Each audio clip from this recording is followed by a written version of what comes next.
Billy Maine with another edition of Storytime. Today is June 10th, 2026. It's the day after the Democratic and Republican primaries for 3 different seats in the statewide or semi-statewide elections. Governor, senator for one of the states, and then Congressional District 1, where Jared Golden is leaving, had a Democratic primary, and thanks to Maine's ranked choice voting, we don't know the winners of most of these events, or elections, I should say, until probably tomorrow or even Friday. This isn't that unusual, it's just the way things work, plus 18 years ago we were, the vote for, 10 years ago the vote for recreational marijuana was so close it had to go to a runoff, it had to be a recount, and only lost by less than 1,000 or 1,200 votes.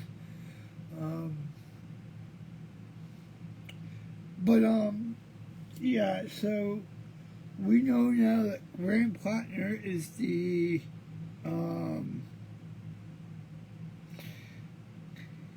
Democratic candidate to run against Susan Collins. I don't know if there's any independents running against her or write-ins or not yet, but it does seem that Graham Platner, who's been getting so much attention in this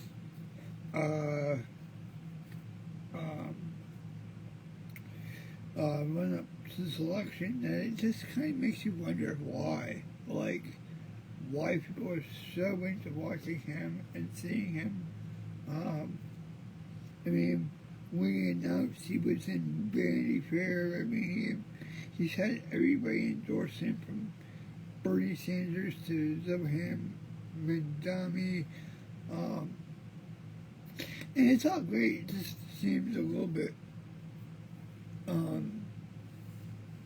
hyper, like, crazy when you think about it. I mean, he's not by any means a perfect person.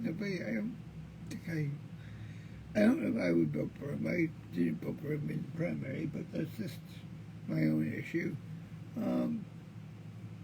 The general is different. We shall see. Well, I don't like his use of the R word. I don't like how he treats women. That's my own personal thing. I don't like his gay slurs. Oh yeah, it's June. Happy Pride Month.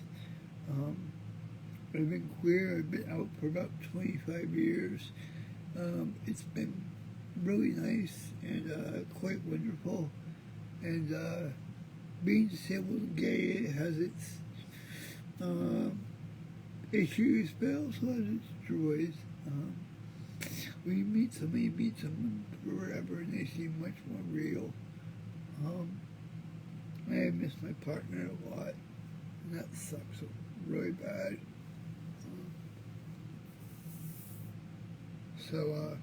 Yeah, I just took off that piece of thing, sorry. Today we are going to be, so Platner won the elections, and I was hoping to have more election stuff done, but there really isn't much more for the elections right now.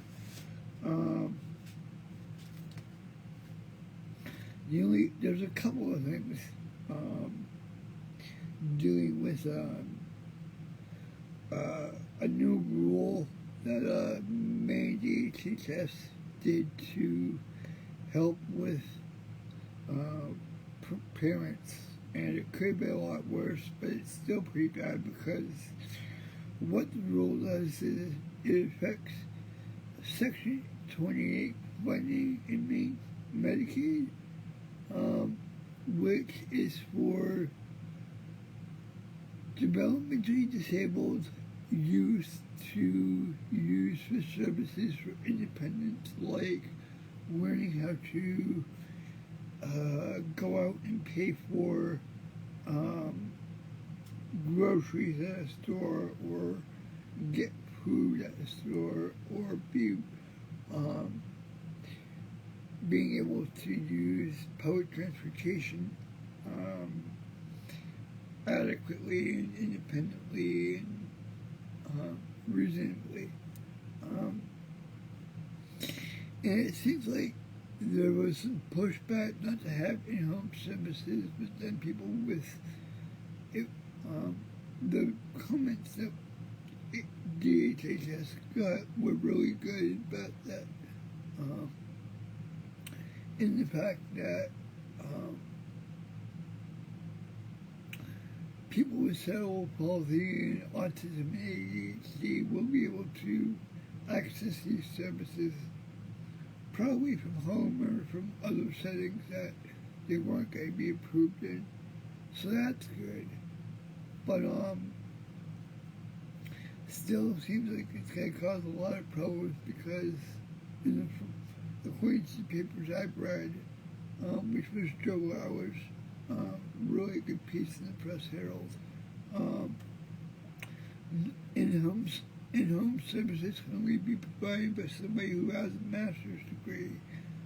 Before that, before this rule change, it was anybody with a bachelor's degree and training and education. So you didn't need a master's degree. What that will do is it will actually cause problems because it's going to limit the number of providers who can provide services until they get their master's degree. And we're already in a state where services are so in dire and desperate needs that, depending on whatever services you're looking for, sometimes just using an AI bot to figure out what's going on, guilty of it, is better. I mean, I don't have any access to an ostomy nurse whatsoever, so, and I haven't since very soon after my ostomy. But it seems to be going well, so let's hope. But that is one of the big issues that is happening today. There was another quick issue.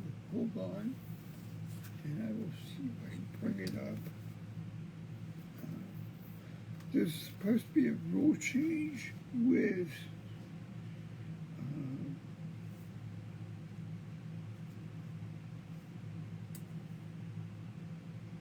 Social Security.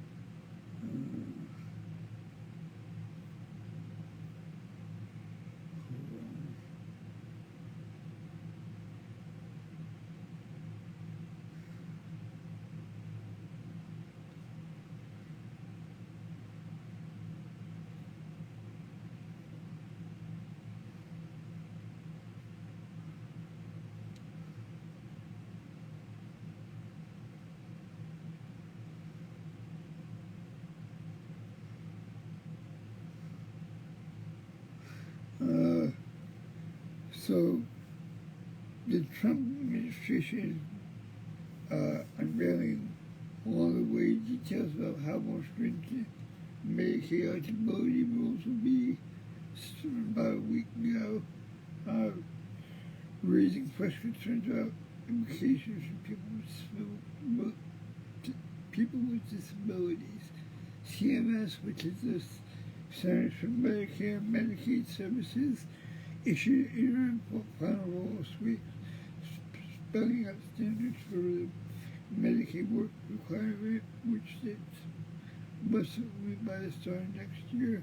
The start we call community engagement requirements stipulates that many Medicaid beneficiaries must prove they are working while continuing to go to school at least 80 hours per week in order to cover for qualified coverage.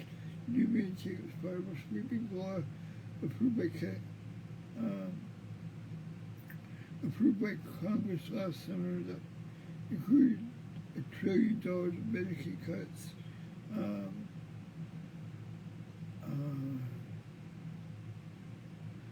They're saying that it's unclear as to whether in the legislation the terms medically frail or people who have special medical needs will be exempt from work requirements,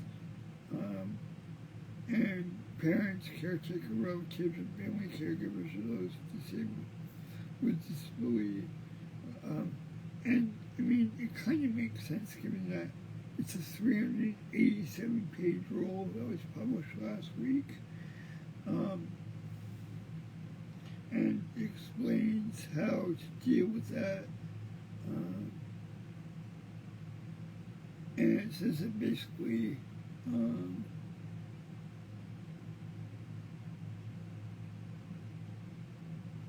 which is ridiculous because it seems to be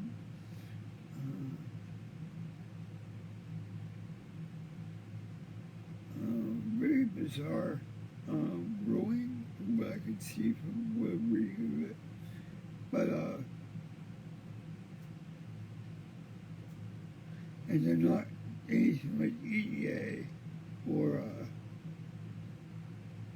and they're basically afraid that there's going to be some serious rules with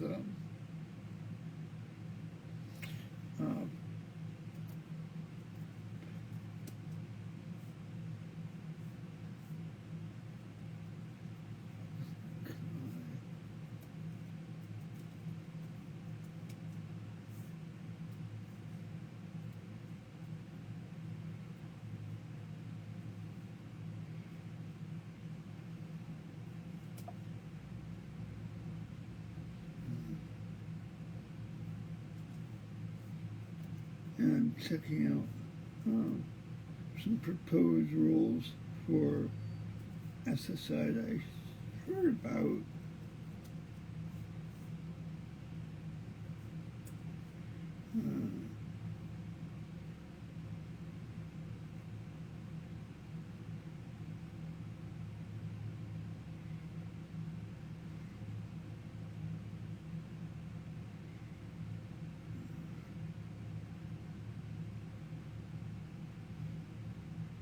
Okay, so this is the one I was looking for. What it would be is that people who receive SSI and live with their families, there was a rule change a couple months ago that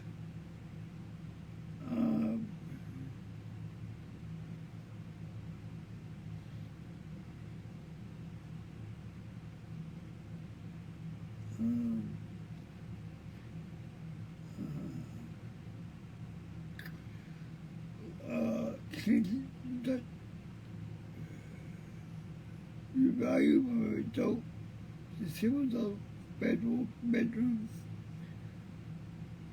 from SSI allotment, even if their family members they live with are poor enough to qualify for food stamps. It means selecting the benefit of the most low-income SSI recipients of about $330 a month in emergency case running support altogether. And this is what you do is dodge that happened last year. And it's actually happening to a lot of younger adults. And it's really going to hit young children and younger disabled adults that have that rely on family care. And right now it's being processed in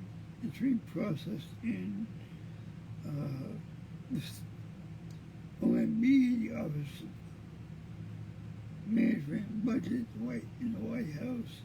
The SSA will be have a opportunity for public comment, and it could be a year between now before it becomes law. So basically it has to do with if you're on SSI living with your family, it could affect your benefits. Otherwise, no, I don't think it affects other people. But it's still kind of frustrating for people who really rely on this service to, live. I mean, when you receive $994 a month, which is what most of society people receive as a base, that's not very much at all. And especially since the war in Iran started and gas is over almost $5 a gallon, you can see why people would be afraid of those SSI rule changes. There are some more rules on that, or articles on that. I just checked Public Economics, a great website with good back-checking and good policy background, and great website, great stuff, but again, it's really frustrating with how much so many people are basically going to be, messed up by this rule if it goes through, although rules like this are proposed often and they don't go anywhere. So with that, I do want to put a plug in for July 17th of this year. Disability Rights Maine will be having a Disability Pride Maine from 11 to 2 at Mill Park in Augusta. It'll be speakers, music, art, resources, dancing, and community, and really good pizza. Really, really good pizza. I don't know if I'll be there personally, but I do know it's worth going to. It's really hot, and the heat in my body do not work well. Traveling, especially with my ostomy and stuff, gets to be a lot more difficult. And Disability Rights Maine is also doing a youth self-advocacy conference the first weekend or the second weekend of July, this 7th to 10th, and you can still apply for it at the DRCME website. You can do that for 9 more days, so that's till next Friday the 19th. So do that, because it should be, because the system's going to be, the 3-day event's going to, training's going to be at Bowdoin. It looks to be a really solid project for people, especially as a kid, to like spend 3 days in Bowdoin would be pretty cool. And people in DRC know what they're doing in terms of rights and access and stuff. So again, that's really cool too. And I am trying to figure out what else to talk about. I do have something, but unfortunately, the things I was going to talk about, again, the two big races in the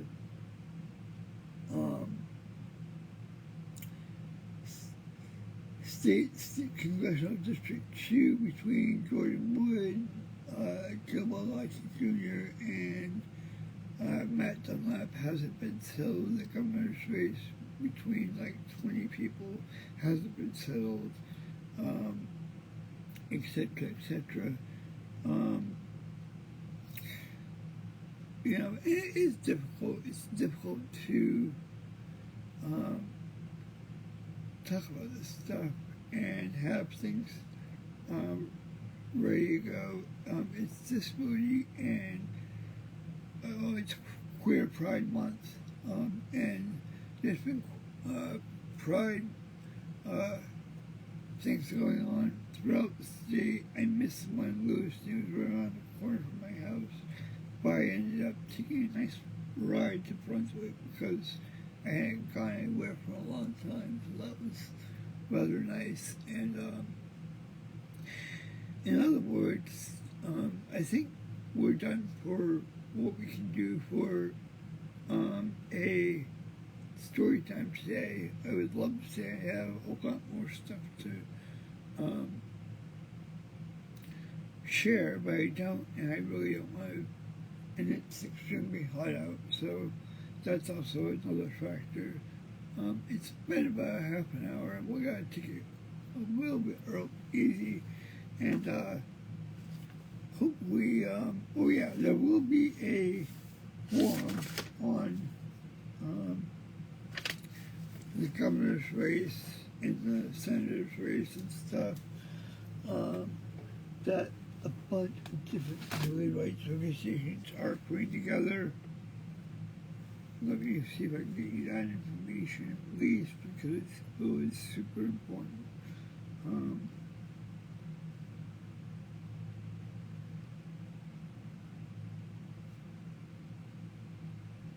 And we are live right now. September 10th, 2026, the Governor Candidates Forum, 12:30 to 3 p.m. At Governor Manton, that's 136 State Street in Augusta, Maine. Coffee, tea, and snacks will be provided. ASL and cart available. Hosted by the Disability Rights Maine, the University of Maine Center for Disability Inclusion and Disability Studies, the Maine Developmental Disabilities Council, the Consumer Council System of Maine, and thew. So that looks to be pretty awesome, and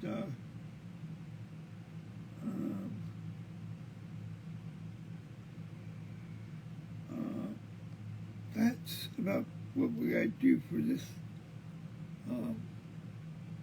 edition of Storytime, and we hopefully be back maybe this week with more.